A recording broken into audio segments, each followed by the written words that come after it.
अध्यक्ष जी, एक दशक में ये पहली बार ऐसी सरकार भारत में आई है जिसकी कथनी और करनी में अंतर नहीं है। जो कहा वो किया। धारा 370 हटाई, जो कहा वो किया। भव्य राम मंदिर का निर्माण किया, जो कहा वो किया। CAA लेकर आए, जो कहा वो किया।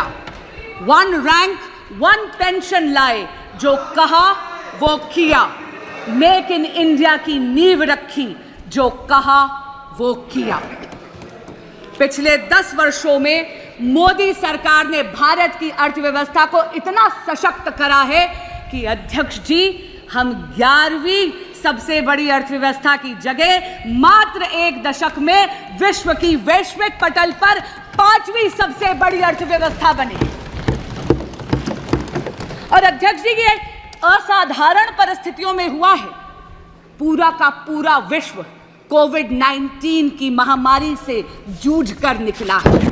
अभी भी विश्व के कई देश हैं जो युद्ध की अग्नि में झुलस रहे हैं, लेकिन भारत मोदी जी के नेतृत्व में वैश्विक पटल पर तीसरी सबसे बड़ी अर्थव्यवस्था बनने के पथ पर अग्रसर है।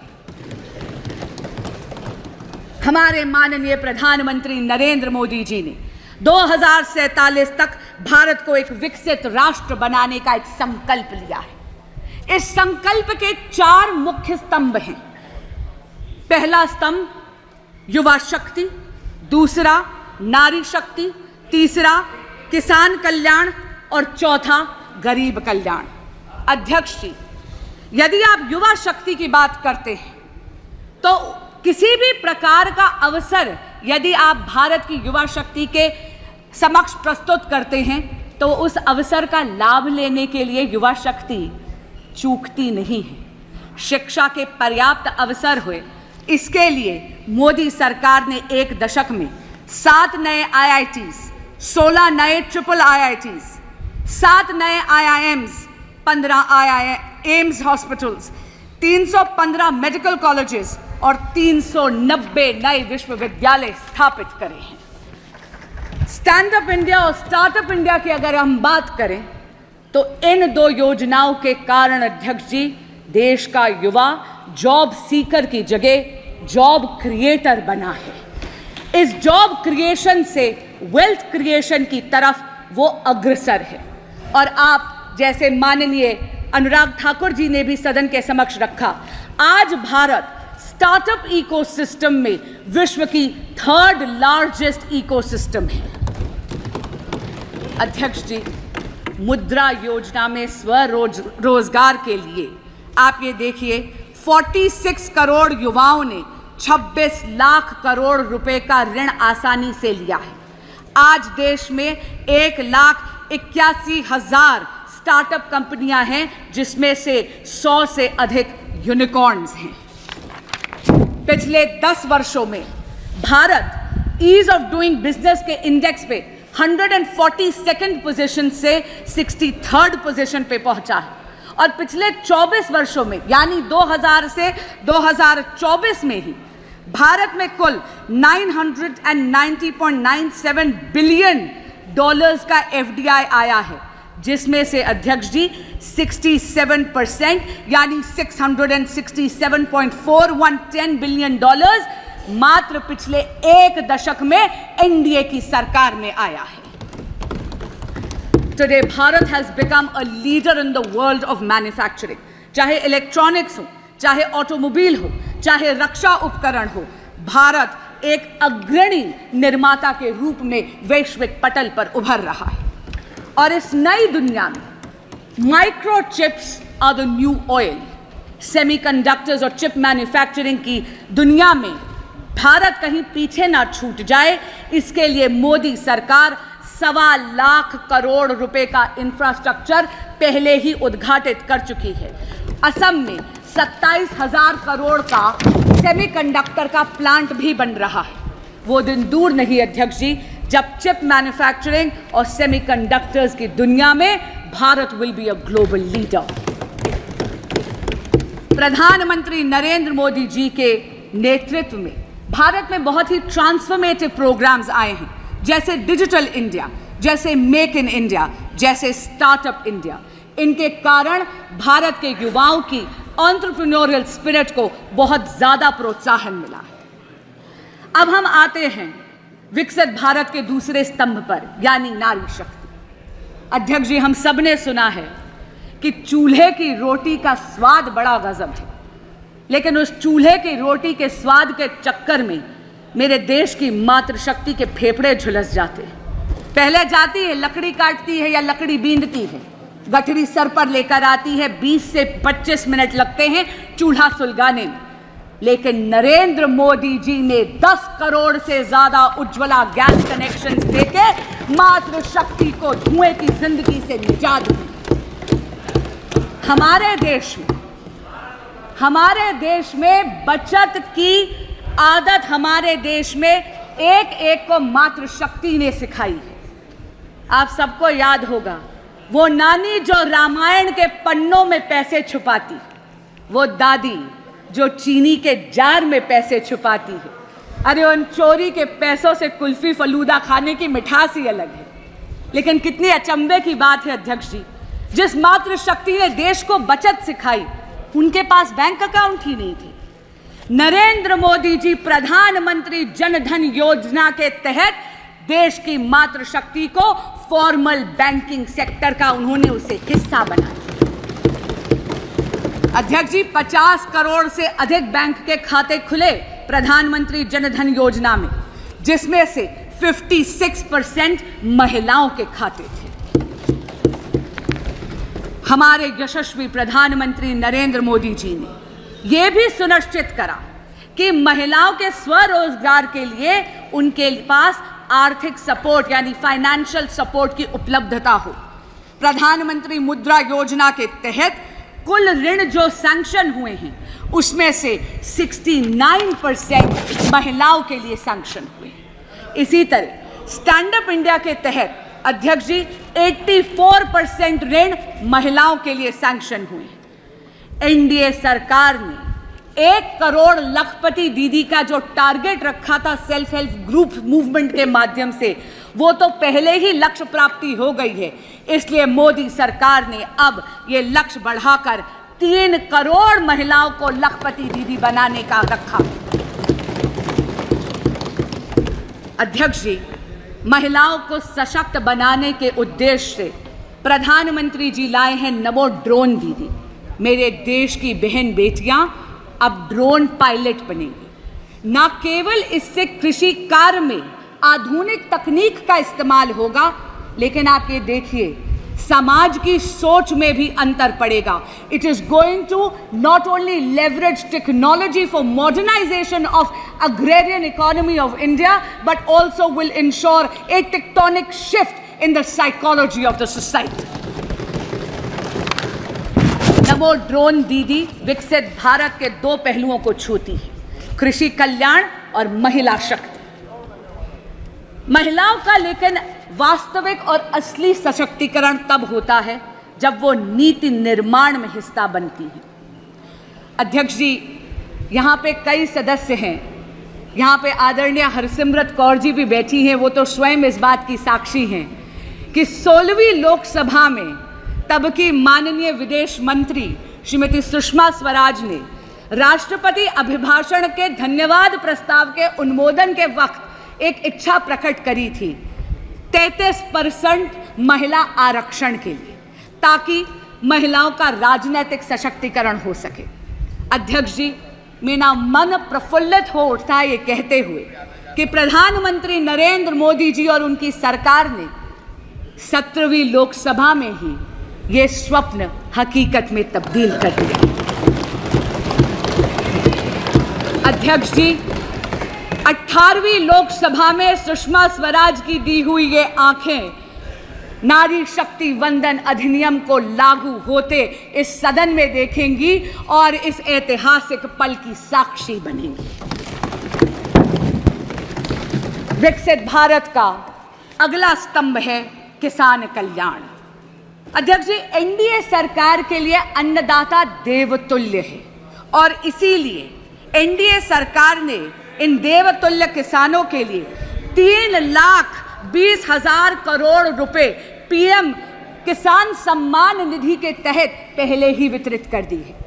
नई सरकार जैसे ही आई, पहला सबसे बड़ा निर्णय हमारे यशस्वी प्रधानमंत्री श्री नरेंद्र मोदी जी ने लिया 9.26 करोड़ किसानों को 20,000 करोड़ रुपए ट्रांसफर करने का। एनडीए सरकार ने किसानों की आय बढ़ाने के लिए एमएसपी में रिकॉर्ड बढ़ोतरी करी है। ऑर्गेनिक फार्मिंग, कोल्ड स्टोरेज, कृषि आधारित उद्योग, डेयरी और मत्स्य पालन में आधारित उद्योगों को भी प्रोत्साहित करा गया है। ग्रामीण सड़क योजना के तहत 3,20,000 किलोमीटर से ज्यादा सड़कें बनाई गई। विकसित भारत का चौथा और सबसे महत्वपूर्ण स्तंभ है गरीब कल्याण। अध्यक्ष जी, प्रधानमंत्री गरीब कल्याण योजना विश्व में सबसे बड़ी सामाजिक कल्याण योजना साबित हुई है।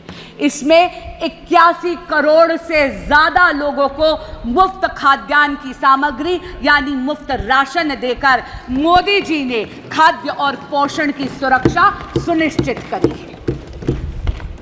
जब हम देश की अर्थव्यवस्था की गाथा गाते हैं तो वो रेहड़ी पटरी वालों के बिना अधूरी है।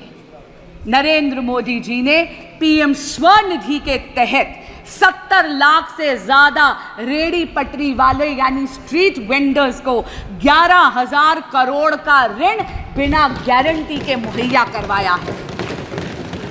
अध्यक्ष जी, जिनकी गारंटी कोई नहीं लेता, उनकी गारंटी लेते हैं नरेंद्र मोदी। हर व्यक्ति का एक स्वप्न होता है कि अपनी पक्की एक छत हो। पीएम आवास योजना के तहत एनडीए की सरकार ने इस ख्वाब को हकीकत में बदला है। 4 करोड़ से ज्यादा पक्के मकान इस देश के गरीब को दिए गए हैं और अब पीएम आवास योजना के तहत 3 करोड़ और पक्के मकान बनाने का संकल्प लिया गया है। आयुष्मान भारत के तहत 55 करोड़ से ज्यादा लाभार्थियों को मुफ्त इलाज मिला है। लेकिन आने वाला जो भविष्य है वो बहुत ही स्वर्णिम है। अध्यक्ष जी, एक वक्त आता है हर युवा की जिंदगी में जब उस उम्र के पड़ाव में आपके माँ बाप आपके बच्चे बन जाते हैं और आप अपने माँ बाप के माता पिता। हर युवा को हर वक्त चिंता रहती है माँ बाप के इलाज की। आयुष्मान भारत में 70 बरस के हर वरिष्ठ नागरिक को और ट्रांसजेंडर कम्युनिटी को भी इसमें लाभार्थियों की श्रेणी में अब एनडीए की सरकार लाएगी। कितनी राहत की बात है, इस देश का युवा भी अब सांस ले सकता है कि 5 लाख रुपया सालाना माँ बाप की हेल्थ के प्रति सरकार मुहैया करवाने वाली है। पीएम सूर्य घर एक ऐसी फ्यूचरिस्टिक योजना है जहां पर आपके घरों के छतों पर सोलर पैनल्स लगाकर भगवान सूर्य नारायण की ऊर्जा को के माध्यम से मुफ्त बिजली बनाई जाएगी। और अध्यक्ष जी, मुफ्त बिजली से भी बेहतर है कि वो जो बची हुई बिजली है, एक्सेस बिजली आप ग्रिड पर बेचकर एक नई इनकम का सोर्स, एक नया आय का सोर्स भी होगा। लेकिन मोदी सरकार अलग है। अध्यक्ष जी, केवल नीति निर्माण ही नहीं करती, केवल योजनाएं ही नहीं बनाती, केवल उन योजनाओं का लाभ जन जन तक नहीं पहुंचाती, लेकिन वो लाभ सुनिश्चित हो, लास्ट माइल डिलीवरी हो, उसके लिए विकसित भारत संकल्प यात्रा भी निकालती है। अध्यक्ष जी, मोदी की गारंटी की गाड़ी आपके दरवाजे आती है, जनता के दरवाजे आती है। सभी सरकारी योजनाएं एक ही छत के नीचे है। आपको आधार कार्ड बनाना है, काउंटर वही है। पीएम स्वनिधि चाहिए, काउंटर वही है। आपको उज्ज्वला गैस कनेक्शन चाहिए, काउंटर वही है। गुड गवर्नेंस के साथ साथ accessibility to that good governance Modi सरकार सुनिश्चित करती है। एक अच्छी सरकार जो आए आपके द्वार। अध्यक्ष जी, सरकारें आईं और सरकारें गईं, गरीबी हटाओ केवल एक चुनावी जुमला बनकर रह गया था, लेकिन यशस्वी प्रधानमंत्री नरेंद्र मोदी जी ने सुनिश्चित करा 25 करोड़ लोगों को मल्टी डिमेंशनल गरीबी की रेखा से उभार दिया। आज का दिन एक बहुत ही महत्वपूर्ण दिन है। अध्यक्ष जी, मैं स्वयं एक वकील हूं और खुद अपने व्यक्तिगत अनुभव से कहती हूं कि आज का दिन 1 जुलाई हम वकीलों की फ्रेटर्निटी में उत्साह का माहौल लाने वाली है, क्योंकि 1 जुलाई से भारत में भारतीय न्याय संहिता लागू हो रही है।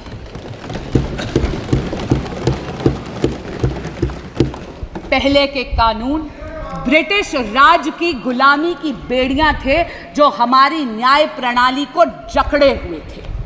पहली बार भारत में एक ऐसी दंड प्रणाली आ रही है जिसका ध्येय न्याय होगा।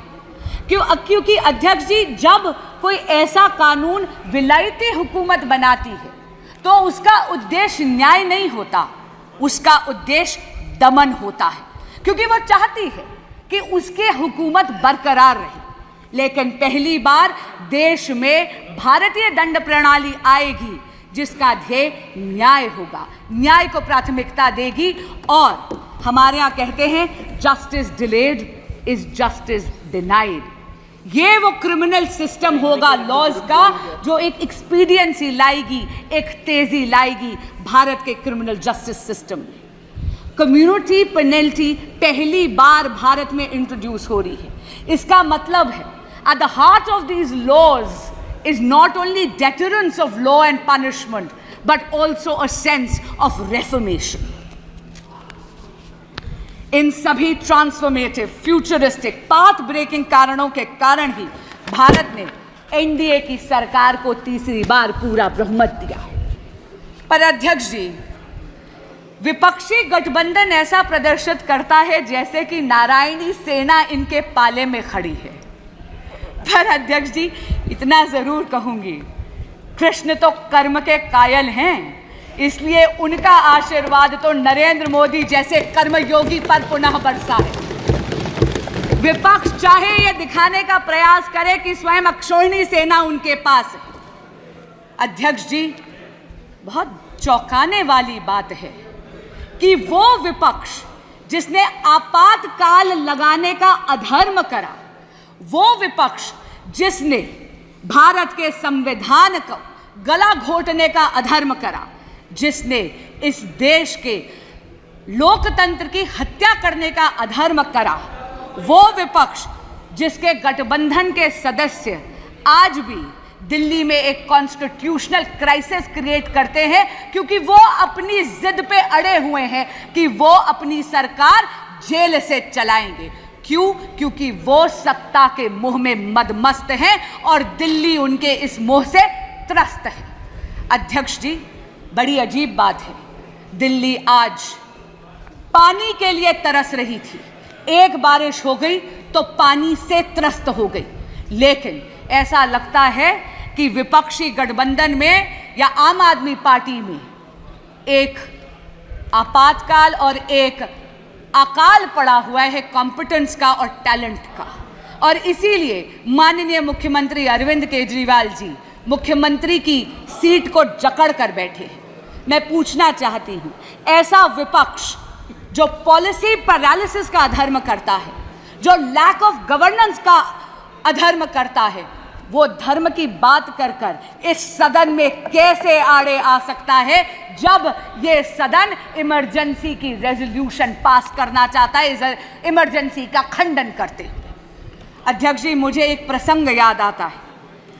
महाभारत में युधिष्ठिर को जब अकर्मण्यता ग्रसित कर गई तो वो पितामह भीष्म के पास गए। पितामह भीष्म ने युधिष्ठिर जी को सुशासन के कई सूत्र दिए, लेकिन एक मूल मंत्र भी दिया, और वो मूल मंत्र था यतो धर्मस्य ततः कृष्णो, यतः कृष्णस्य ततो धर्मः। जहाँ धर्म है वहाँ कृष्ण है, जहाँ कृष्ण है वहाँ विजय है। अध्यक्ष जी, धर्म तो नरेंद्र मोदी जी के ही पाले में खड़ा है। लोकतंत्र में मतदाता देवतुल्य होता है। 6 दशक में तीसरी बार लोकतंत्र में भारत के देवतुल्य मतदाता ने विजय श्री का आशीर्वाद एनडीए की सरकार को नरेंद्र मोदी जी के नेतृत्व में दिया है। कुछ दिन पहले मैंने टीवी पे देखा, विपक्ष के एक बहुत ही बड़े नेता मीडिया के बंधुओं से अयोध्या धाम से जीते हुए अपने जनप्रतिनिधि का परिचय करवा रहे थे और उन्होंने कहा, ये हैं अयोध्या के राजा। अध्यक्ष जी, ये विपक्ष की राजसी मानसिकता को परिलक्षित करता है।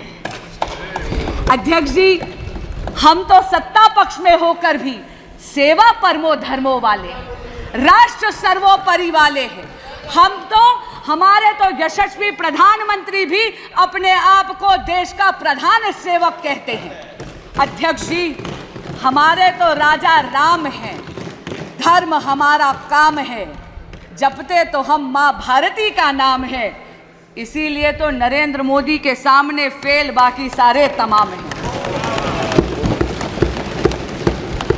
रिफॉर्म, परफॉर्म और ट्रांसफॉर्म के वर्क एथिक के साथ साथ, सबका विकास, सबका विश्वास और सबका प्रयास, इस मूल मंत्र को आत्मसात करते हुए विकसित भारत के संकल्प को सिद्धि तक लेकर जाएगी एनडीए की यह सरकार, मुझे ये पूर्ण विश्वास है। लेकिन मैं साथ में ये आशा भी करती हूँ कि ये सदन एकजुट होकर उस संकल्प को सिद्धि तक ले जाने में मदद अवश्य करेगा।